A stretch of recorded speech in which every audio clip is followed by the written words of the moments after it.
Hello and welcome to Allianz Stadium, where I'm joined here now by SBS commentator David Bashir on the back of a 1-1 draw between Sydney FC and Brisbane Roar. Basher, tell me, what did you make of the game? Well, I thought Brisbane were unlucky not to gain 3 points. If Liam Miller had his shooting boots on, they would have won the match.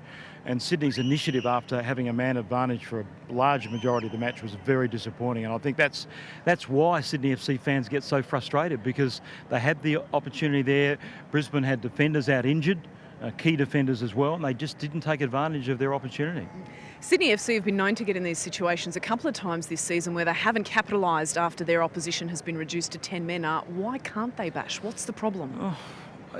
That's a great question, and I'm not sure I've got the answers, but I think there's a measure of self-belief in that, to believe you can actually beat a team like Brisbane, albeit you've got a man up on them. I don't think they thought they could outplay them. They were outnumbered in midfield.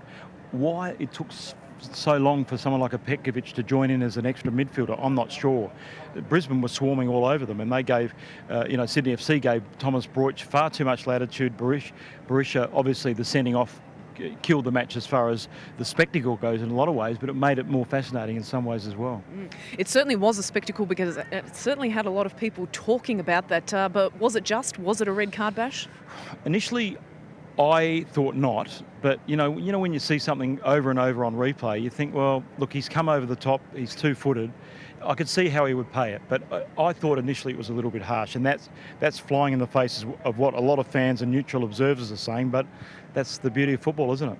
It doesn't put too much of a dent in the hopes of Brisbane securing their finals berth, but for Sydney FC, where do they have to really focus on doing some work? Well, it just shows how they had 14 goals in Despodovic and Del Piero missing from their team, and that's what they really lacked. That player in between the lines, that Del Piero-like figure to unlock the defence. They didn't have any of that tonight. So I think they've just got to go back to doing what they do best, and that's relying on these type of players to win the matches. The system's not going to win the match for them.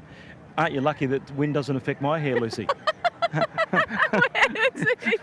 One of the many perks of the life of David Bashir.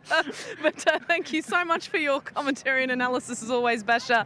And thank you to you, the viewers, for watching us here on SBS 2 and online, of course, for the result between Sydney FC and Brisbane Roar, which was 1-1.